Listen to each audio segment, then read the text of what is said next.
Welcome back on capital news Delhi. चलिए देखते हैं दिल्ली की 25 फटाफट बड़ी खबरें। साथ ही डेली खबरों से अपडेट रहने के लिए चैनल को सब्सक्राइब करने के साथ वीडियो को लाइक करें।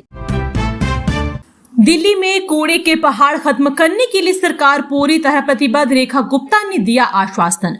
मुख्यमंत्री रेखा गुप्ता ने जनकपुरी में घर घर कूड़ा संग्रहण योजना का शुभारंभ किया। वेस्ट मैनेजमेंट को आधुनिक बनाने और कूड़े के पहाड़ों को खत्म करने की सरकार की प्रतिबद्धता दोहराई। दिल्ली में 14,000 मीट्रिक टन दैनिक कूड़े में से केवल 6,000 मीट्रिक टन ही प्रोसेस होता है, जिसे 15,000 मीट्रिक टन क्षमता वाले वेस्ट टू एनर्जी प्लांट से समाप्त करने का लक्ष्य है। अब बचेगा आपका समय और पेट्रोल। अरुणा आसफ अली मार्ग पर बनेगा 5 किलोमीटर लंबा एलिवेटेड कॉरिडोर। दक्षिणी दिल्ली में लंबे समय से ट्रैफिक जाम की समस्या से जूझ रहे अरुणा आसफ अली मार्ग पर अब एलिवेटेड कॉरिडोर बनाने की तैयारी है। इस परियोजना के लिए दिल्ली सरकार ने 1.97 करोड़ रुपए की राशि जारी कर व्यवहार्यता अध्ययन की मंजूरी दे दी है। यह कॉरिडोर करीब 5 किलोमीटर लंबे अरुणा आसफ अली मार्ग पर बनेगा, जो बसंत कुंज स्थित फोर्टिस अस्पताल के पास से शुरू होकर आउटर रिंग रोड तक है। इससे यह मार्ग सिग्नल फ्री हो सकेगा। अभी इस मार्ग पर 5 प्रमुख लाल बत्तियां मौजूद है। यह मार्ग यातायात की दृष्टि से दक्षिणी दिल्ली के सबसे व्यस्त मार्गों में शामिल है, जहां दिन भर वाहनों का भारी दबाव बना रहता है। इस सड़क पर कई प्रमुख चौराहे और ट्रैफिक सिग्नल होने के कारण रोजाना लंबा जाम लगता है, जिससे यात्रियों को काफी समय तक इंतजार भी करना पड़ता है। बिना इंटरनेट कैसे हो रही जंतर मंतर पर चैटिंग, वायरल हुई जेंजी के protest survival tips. Jantar Mantar पर नीट धांधली के विरोध में प्रदर्शन कर रही कोकरोच जनता पार्टी के प्रदर्शनकारी छात्रों और पुलिस के बीच लगातार तीखी झड़प जारी है। केंद्रीय शिक्षा मंत्री धर्मेंद्र प्रधान के इस्तीफे की मांग को लेकर अड़े प्रदर्शनकारियों को तितर बितर करने के लिए पुलिस की लाठीचार्ज और आंसू गैस का सहारा लेना पड़ा है। इस बीच इंटरनेट मीडिया पर जेंजी के प्रोटेस्ट सर्वाइवल टिप्स की बाढ़ आ गई है। इंटरनेट शटडाउन और पुलिस कार्रवाई से बचने के लिए छात्र तकनीक और घरेलू नुस्खों का जमकर इस्तेमाल कर रहे हैं और इस संबंध में एक दूसरे को बता भी रहे हैं।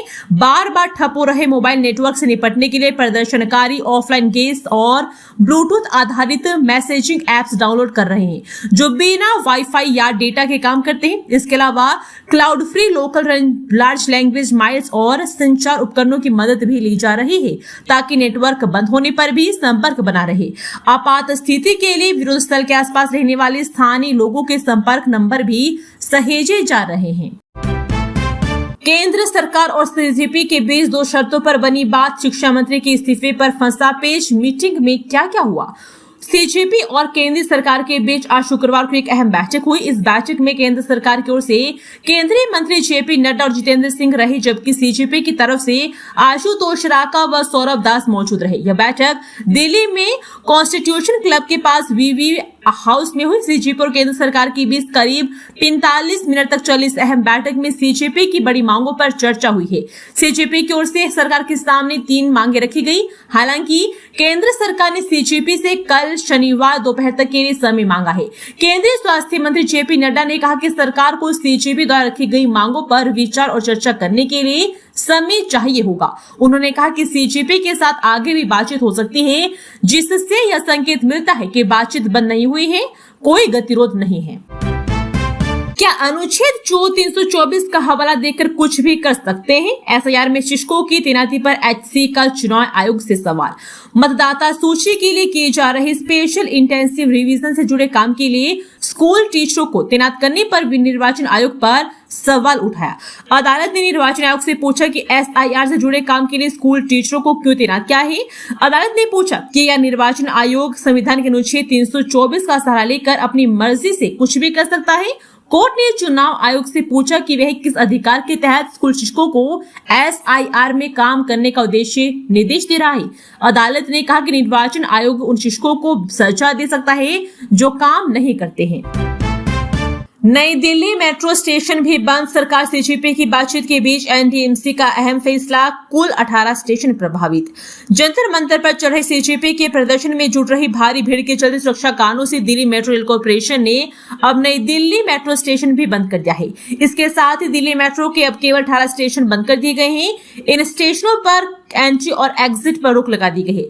ब्लू और येलो लाइन के कुछ 18 मेट्रो स्टेशन बंद होने के बावजूद राजीव चौक, मंडी हाउस और सेंट्रल सेक्रेटेरिएट स्टेशनों से इंटरचेंज की फैसिलिटी जारी रहेगी।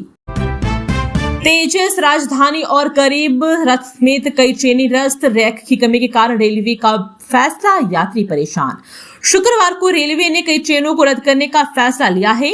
रेक की कमी के कारण निजामुद्दीन, बांद्रा गरीब रथ एक्सप्रेस, हजरत निजामुद्दीन, मुंबई सेंट्रल, तेजस राजधानी और अमृतसर न्यू तिनसुकिया एक्सप्रेस सहित कई ट्रेनें नहीं चलेगी।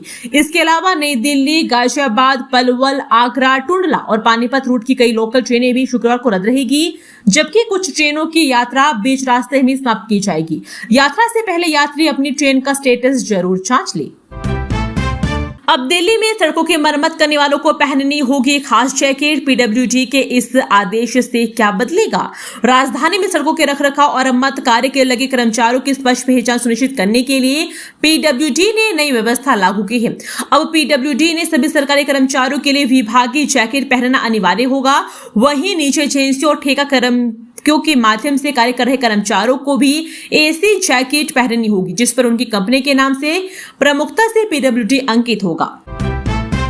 सीजेपी के प्रदर्शन में घायल एसीपी बोले, 100 से ज्यादा उपद्रवियों ने बोला हमला, पत्थर और लात घोंसों से मारा। विशेष आयुक्त कानून एवं व्यवस्था देवेंद्र चंद्र श्रीवास्तव ने गुरुवार को अस्पताल पहुंचकर सीजेपी के विरोध प्रदर्शन के दौरान उपद्रवियों के हमले में घायल पुलिस अधिकारियों व जवानों का हाल पूछा। हमले में घायल एसीपी विवेक भगत ने बताया कि शुभ बुधवार को उनकी ड्यूटी जंतर मंतर पर थी। उन्होंने बताया कि रात करीब 8 बजे 100 से अधिक उपद्रवियों ने उन्हें और 2 अन्य हेड कांस्टेबलों को घेर लिया। पहले उन लोगों पर पानी फेंका गया। विरोध करने पर उपद्रवियों ने पत्थर फेंकना शुरू कर दिया और लाल घोंसों से पीटकर गंभीर रूप से घायल कर दिया। बुधवार शाम करीब 4:30 बजे उपद्रवियों में से एक ने संसद मार्ग पर तैनात एसीपी जयप्रकाश के माथे पर पत्थर मारा, जिससे खून बहने लगा। मेरे सिर में मामूली फ्रैक्चर है। बहकावे में न आए जंतर मंतर से रहे दूर, डीयू के छात्रों को एडवाइजरी। बीते 1 महीने से ज्यादा समय से दिल्ली के जंतर मंतर पर सीजेपी के प्रदर्शन में शामिल होने को लेकर अब दिल्ली यूनिवर्सिटी में भी एडवाइजरी जारी कर दी गई है। डीयू ने छात्रों से अपील की है कि जंतर मंतर पर चल रहे प्रदर्शन से दूरी बनाकर रखें। डीयू ने अपने आधिकारिक एक्सपोज में छात्रों को संबोधित करते हुए लिखा, प्रिय छात्रों और फैकल्टी मेंबर्स, आपकी सुरक्षा हमारे लिए ज्यादा जरूरी है। यह ध्यान रखें कि जंतर मंतर नई दिल्ली में किसी भी प्रकार के गैर कानूनी जमावड़े या प्रदर्शन पर शामिल होने पर कानूनी कार्रवाई की जा सकती है। इस तरह के जमावड़े पर भारत के माननीय सर्वोच्च न्यायालय के निर्देशों के अनुसार कड़ाई से नियंत्रित है। दिल्ली विश्वविद्यालय ने आगे लिखा है, ऐसी गतिविधियां छात्रों की व्यक्तिगत सुरक्षा के लिए गंभीर जोखिम पैदा करती है और उनकी एजुकेशनल ग्रोथ और व्यावसायिक अवसरों को काफी हद तक प्रभावित कर सकती है। ऐसे में छात्रों से अनुरोध है कि वो जंतर मंतर से दूर रहे और अपनी सुरक्षा तथा कानून के पालन को प्राथमिकता दे। मॉनसून में जल भराव से निपटने के लिए एमसीडी की सख्ती, नालों में कूड़ा फेंकने पर अब लगेगा जुर्माना। मॉनसून की शुरुआती बारिश से हुए जल भराव और नालों से ओवरफ्लो की समस्या पर अंकुश लगाने के लिए एमसीडी ने यमुना पार में तैयारियों की समीक्षा तेज कर दी है। इसी क्रम में निगम आयुक्त संजीव रिखवार ने उत्तरी पूर्वी जोन के भजनपुरा ड्रेन का निरीक्षण कर अधिकारियों को नियमित सफाई व डी सिल्टिंग कार्यों की लगातार निगरानी सुनिश्चित करने के निर्देश भी दिए हैं। उन्होंने स्पष्ट किया कि नालों में कूड़ा फेंकने से जल निकास साबित होगी और जागरूकता के बावजूद ऐसा करने वालों पर नियमानुसार जुर्माना लगाया जाएगा। आपके टाइमलाइन मेल न खाने से छात्रों को परेशानी नहीं होनी चाहिए, सीबीएसई और जेएसएए को दिल्ली एससी की 2 टूक। दिल्ली हाईकोर्ट ने कहा कि बड़े संस्थानों में दाखिले के लिए छात्र महीनों तक तैयारी करते हैं, उन्हें सिर्फ इसलिए परेशानी नहीं होनी चाहिए क्योंकि सीबीएसई और जेएसएए की समय सीमा आपस में मेल नहीं खाती है।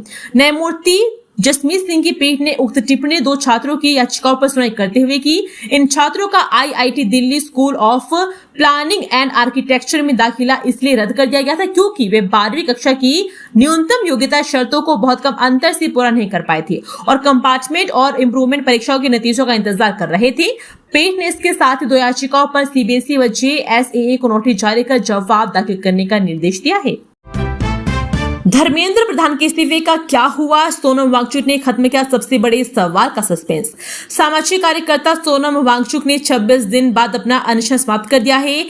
केंद्रीय मंत्री जेपी नड्डा और डॉक्टर जितेंद्र सिंह ने उनकी मांगों पर लिखित आश्वासन दिया, जिसके बाद उन्होंने अनशन तोड़ा। सोनम वांगचुक ने बताया कि करीब 65 सांसदों ने भी समर्थन दिया है और संसद में नीट पेपर लीक व परीक्षा प्रणाली में सुधार का मुद्दा उठाने का भरोसा दिया है। हालांकि शिक्षा मंत्री धर्मेंद्र प्रधान के इस्तीफे पर सरकार ने कोई समय सीमा नहीं दी। वांगचुक ने कहा कि उन्होंने छात्रों के हित और भविष्य को देखते हुए अनशन समाप्त करने का फैसला लिया। संसद मार्च में बवाल करने वालों के रद्द होंगे पासपोर्ट। सीजेपी प्रदर्शन में हिंसा पर दिल्ली पुलिस का बड़ा एक्शन। जंतर मंतर पर सीजेपी के चलो संसद मार्च के दौरान हुई हिंसा के बाद दिल्ली पुलिस ने उपद्रवियों पर शिकंजा कसना शुरू कर दिया है। पुलिस सूत्रों के अनुसार संसद भवन के आसपास हिंसा और बैरिकेड तोड़ने की कोशिश करने वालों उपद्रवियों के खिलाफ आपराधिक कार्रवाई के साथ साथ उनके पासपोर्ट रद्द करने की प्रक्रिया शुरू की जाएगी। दंगों और हिंसा में शामिल लोगों की पहचान करने की कोशिश की जा रही है ताकि उनके पासपोर्ट को रद्द कराया जा सके। संसद की तरफ जाने के दौरान प्रदर्शनकारियों ने सुरक्षा बैरिकेड तोड़ने की कोशिश की थी, जिसके बाद पुलिस को आंसू गैस के गोले छोड़ने और लाठीचार्ज करने के लिए मजबूर होना पड़ा। झड़प के दौरान कई प्रदर्शनकारी और पुलिसकर्मी घायल हो गए थे। सीजेपी के संस्थापक अभिजीत दीप के हिरासत में लिया गया है और बाद में उन्हें छोड़ दिया गया था। जंतर मंतर पर शिक्षा सुधार की मांग या सियासी तमाशा? रील्स, भीड़ और राजनीति के शोर में दबी छात्रों की आवाज। देश भर में परीक्षा प्रणाली और शिक्षा व्यवस्था को लेकर उठे सवालों के बीच जंतर मंतर से शुरू हुआ आंदोलन लाखों छात्रों और अभिभावकों की चिंता की आवाज बनकर सामने आए हैं। लेकिन बड़ा सवाल ये है कि क्या शिक्षा व्यवस्था में सुधार की यह मांग अपने असली मकसद तक पहुंच पाएगी या फिर राजनीतिक आरोप प्रत्यारोप और अराजकता के शोर में इसका मूल मुद्दा पीछे छूट जाएगा? यही सवाल अब पूरे आंदोलन के केंद्र में है। यहाँ लोगों ने भड़ास निकालने का अड्डा ज्यादा बना लिया है, इसलिए असल मुद्दों से बदलाव की बात से भटक गए हैं। डीयू एडमिशन का दूसरा राउंड, पसंदीदा कॉलेज पाने का मौका। 48,000 छात्रों ने चुना सीट अपग्रेड का ऑप्शन। डीयू में स्नातक प्रवेश का दूसरा राउंड 25 जुलाई से शुरू होने जा रहा है। इस चरण में सबसे बड़ा बदलाव नए विद्यार्थियों के प्रवेश से ज्यादा पहले से सीट स्वीकार कर चुके अभ्यर्थियों के अपग्रेड में देखने को मिलेगा। पहले राउंड में हजारों छात्रों ने अपनी सीट सुरक्षित करने के लिए उपलब्ध विकल्प स्वीकार कर लिया था, लेकिन उनकी पहली पसंद का कॉलेज या पाठ्यक्रम नहीं मिला। अब इन छात्रों के पास बेहतर कॉलेज और पसंदीदा कोर्स में पहुंचने का सबसे बड़ा अवसर होगा। पहले राउंड में विश्वविद्यालय ने लगभग 71,624 सीटों के मुकाबले 93,000 से अधिक आवंटन किए थे ताकि अधिकतम सीटें भर सके। पहले राउंड में कुल 63,756 प्रवेश हुए हैं। इनमें से केवल 15,265 विद्यार्थियों ने प्रवेश पक्के किए हैं, जबकि 48,153 विद्यार्थियों ने अपग्रेड का विकल्प चुना है। इस वजह से दूसरे राउंड में अपग्रेड के तहत छात्रों को ड्रीम कॉलेज मिल सकता है। जंतर मंतर पर प्रदर्शन के दौरान घायल साक्षी के स्वास्थ्य में सुधार, अस्पताल में बुलेटिन जारी कर दी अहम जानकारी। दिल्ली में जंतर मंतर पर प्रदर्शन के दौरान गंभीर रूप से घायल हुई 21 वर्षीय साक्षी की हालत में लगातार सुधार हो रहा है। आरएमएल अस्पताल में शुक्रवार सुबह 9 बजे जारी स्वास्थ्य बुलेटिन में बताया कि साक्षी को चिकित्सकीय स्थिति में सुधार है और फिलहाल उसकी हालत स्थिर बनी हुई है। अस्पताल के अनुसार साक्षी को 48 घंटे पहले सफलतापूर्वक वेंटिलेटर से हटा दिया गया था। अब वह स्वयं सांस ले रही है और उसे होश और वह डॉक्टरों के निर्देशों का पालन कर रही है। सीजेपी के अड़ियल रवैये से प्रदर्शनकारी युवाओं में बढ़ रहा असमंजस, जंतर मंतर पर भीड़ देख बढ़ाई सुरक्षा। सीजेपी के आह्वान पर आज राष्ट्रीय व्यापी विरोध प्रदर्शन के बीच जंतर मंतर, टोल स्टाई रोड और संसद मार्ग पर प्रदर्शनकारी युवाओं की संख्या बढ़ती जा रही है। केंद्र सरकार द्वारा पेपर लीक पर कठोर कानून और फास्ट ट्रैक कोर्ट गठन जैसे वादों के बावजूद शिक्षा मंत्री धर्मेंद्र प्रधान के इस्तीफे की मांग पर अड़े सीजेपी नेतृत्व और छात्रों के बीच असमंजस जारी है। सोनम वांगचुक द्वारा भूख हड़ताल समाप्त करने के बाद छात्रों का रुख सीधा की ओर दिख रहा है, लेकिन आंदोलन को राजनीतिक रंग देने की कोशिशें भी जारी है। सीजेपी प्रोटेस्ट को लेकर जेनजी ने लिया नया रूप, मीम्स रील्स ने खींचा ध्यान, देश भर में तेजी से बढ़ रहा विरोध। दिल्ली में जंतर मंतर से उठी विरोध की आवाज अब सड़कों के साथ साथ सोशल मीडिया पर भी छा गई है।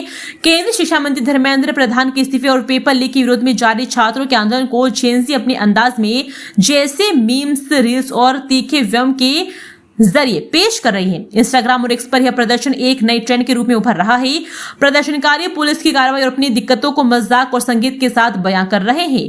लाठीचार्ज और भागम भाग के वीडियो में सबवे सर्फर गेम का म्यूजिक और भाग मिल्खा भाग जैसे गाने बैकग्राउंड में इस्तेमाल किए जा रहे हैं। एक यूजर ने दिल्ली पुलिस को टैग करते हुए लिखा कि फ्री कार्डियो देने के लिए धन्यवाद दिल्ली पुलिस।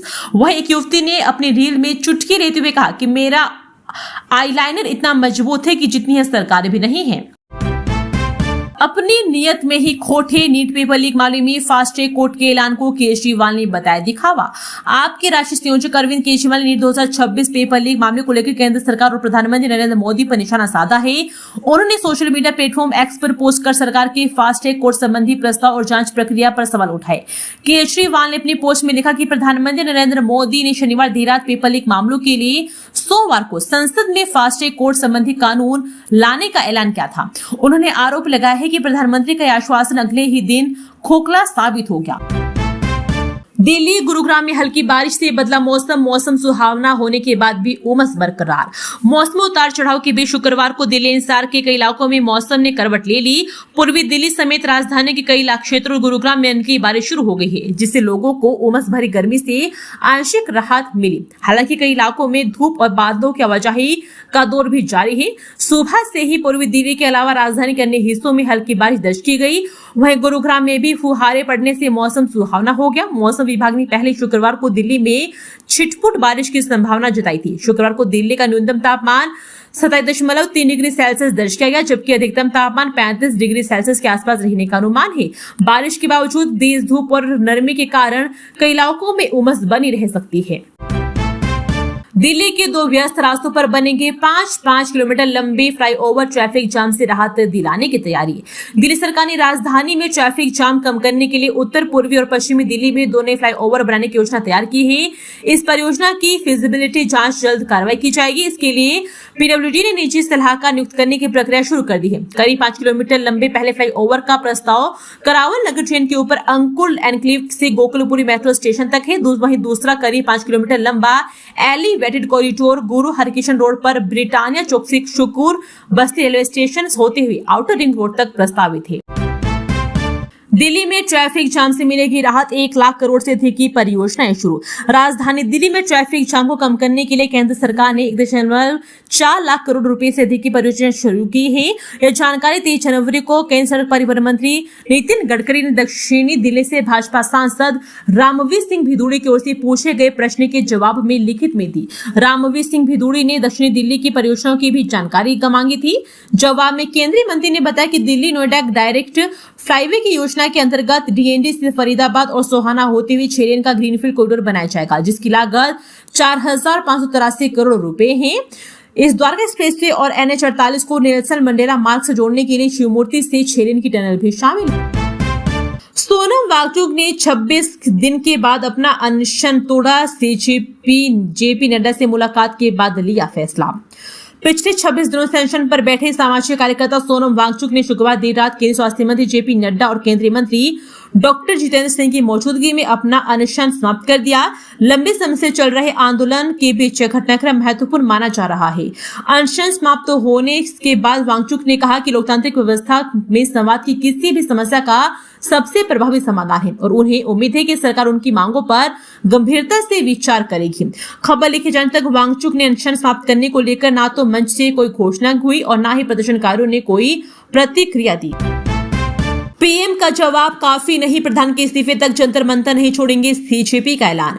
पेपर लीक मामले में प्रधानमंत्री के हस्तक्षेप के बावजूद सीजेपी ने स्पष्ट किया है कि वह धर्मेंद्र प्रधान के इस्तीफे से नीचे नहीं मानेंगी। साथ ही केंद्र को बातचीत के लिए जंतर मंतर किसी तटस्थल पर आना होगा और उसके लिए सीधे संपर्क भी करना होगा।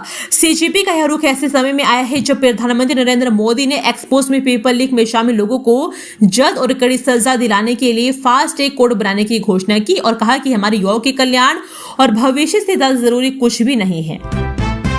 कालकाजी में दुकानदार पर लगाया था दुष्कर्म का आरोप, मामला हनी ट्रैप का निकला। कालकाजी थाना क्षेत्र में नमकीन दुकानदार पर अपने ही दुकान पर काम करने वाली युवती के साथ दुष्कर्म का आरोप लगा है। युवती की शिकायत पर पुलिस जांच में जुटी तो मामला हनी ट्रैप का निकला। पुलिस ने दोनों ओर से एफआईआर दर्ज की है। हालांकि अभी तक दोनों पक्षों में से किसी की गिरफ्तार नहीं हुई है। पुलिस के मुताबिक घटना एक सप्ताह पहले की है। दुकानदार के पास कुछ दिन पहले वे काम मांगने पहुंची थी। काम पर उसे 2 ही दिन हुए थे कि उसे दुकान के मालिक पर दुष्कर्म का आरोप लगा दिया। इधर दुकानदार सहमति संबंध बनाने का दावा किया। युवती पर भयादोहन कर उगाही का आरोप लगाते हुए शिकायत दर्ज करवाई है। आईजीआई रिपोर्ट पर आसपास अवैध पार्किंग पर ट्रैफिक पुलिस का शिकंजा, 4 दिन में 1396 चालान। आईजीआई रिपोर्ट के आसपास अवैध पार्किंग और ट्रैफिक जाम पर लगने वाले लगाम के लिए दिल्ली ट्रैफिक पुलिस ने विशेष अभियान चलाया है। 19 से 22 जुलाई के बीच पुलिस ने 1194 ई चालान और 202 कैमरा आधारित चालान जारी किए हैं। पुलिस ने Sanjay T point, RTR road और एयरपोर्ट के पास उन जगहों पर कार्रवाई की है जहां टैक्सी चालक यात्रियों के इंतजार में सड़क किनारे वाहन खड़े कर देते हैं। ट्रैफिक पुलिस ने साफ किया है कि अभियान आगे भी लगातार जारी रहेगा। दिल्ली हाईकोर्ट ने अपहरण और दुष्कर्म के मामले में 20 साल बाद दोषी को किया बरी। वर्ष 2006 के एक अपहरण और दुष्कर्म मामले में दोषी ठहराए गए व्यक्ति को दिल्ली हाईकोर्ट ने यह कहते हुए बरी कर दिया कि अभियोजन पक्ष आरोपित का अपराध संदेह से परे साबित करने में विफल रहा है। न्यायमूर्ति विमल कुमार यादव की पीठ ने कहा कि गवाहों के बयानों में अहम विरोधाभास, फोरेंसिक साक्ष्यों की कमजोरी और मामले की परिस्थितियों को देखते हुए आरोपित को संदेह का लाभ दिया जाना चाहिए। पीठ ने उक्त टिप्पणी के साथ अपीलकर्ता रामचंद्र की अपील को स्वीकार कर लिया और उन्हें वर्ष 2008 में भारतीय दंड संहिता की धारा 363 और 373 के तहत दोषी करार देकर सजा देने को रद्द कर दिया। नीट पेपर लीक पर भाजपा का पलटवार, विपक्षी राज्यों में हुए घोटालों का पर्दाफाश। नीट पेपर लीक के बहाने केंद्र सरकार के विरुद्ध विपक्षी पार्टियों के दुष्प्रचार का पर भाजपा भी पलटवार कर रही है। पंजाब में फार्मेसी परीक्षा में पेपर लीक व नकल का आरोप है या राजस्थान में अशोक गहलोत के शासनकाल में पेपर लीक मामले में प्रियंका वाड्रा का बयान, इसे भाजपा नेता इंडियन मीडिया पर प्रसारित कर रही है। वीडियो के माध्यम से छात्रों को किसी भी पार्टी की राजनीतिक साजिश का शिकार होने की जगह पढ़ाई पर ध्यान केंद्रित करने की सलाह दी जा रही है। सीजेपी के प्रदर्शन के साथ जुड़कर विपक्षी दल केंद्र सरकार पर हमलावर है। वे युवाओं के सहारे इस प्रदर्शन को लंबा खींचने के प्रयास में लगे हुए हैं। राहुल गांधी के नेतृत्व में कांग्रेस भी सरकार के विरुद्ध मोर्चा खोले हुए हैं। इससे भाजपा नेता भी सतर्क हो गए हैं, जहां प्रदर्शनकारियों से बातचीत कर प्रदर्शन को समाप्त करने का प्रयास किया जा रहा है। भीड़ ने मुझे भी घेर लिया, पुलिसकर्मियों को चुन चुनकर निशाना बनाया गया, एसीपी विवेक भगत। जंतर मंतर में प्रदर्शन के दौरान हुई हिंसा में घायल हुए कनौज पुलिस के एसीपी विवेक भगत ने अपने साथ हुई घटना को लेकर आंखों देखा हाल बताया। उन्होंने कहा कि भीड़ बेहद उग्र थी और पुलिसकर्मियों को अलग थलग कर उन पर सुनियोजित तरीके से हमला किया गया। इस हमले में उन्हें गंभीर चोटें आई है। उनके चेहरे पर जख्म व हाथों में सूजन है, जबकि उनके दांत भी टूट गए हैं। एसीपी विवेक भगत का कहना है कि वे सेक्टर 1 जोन 1 में ड्यूटी पर तैनात थे, जिसमें जंतर मंतर शामिल है। बुधवार दिन की ड्यूटी के बाद वे शाम को शिफ्ट में भी ड्यूटी कर रहे थे। इसी दौरान वे रीगल बिल्डिंग से संसद मार्ग होते हुए टोलस्टॉय मार्ग और संसद मार्ग के रेड लाइट की ओर जा रहे थे। दोस्तों, वीडियो पसंद आया तो वीडियो को लाइक एवं चैनल को सब्सक्राइब कीजिए और कमेंट करके बताइए कि आप दिल्ली के किस जगह से इस वीडियो को देख रहे हैं। जय हिंद, वंदे मातरम।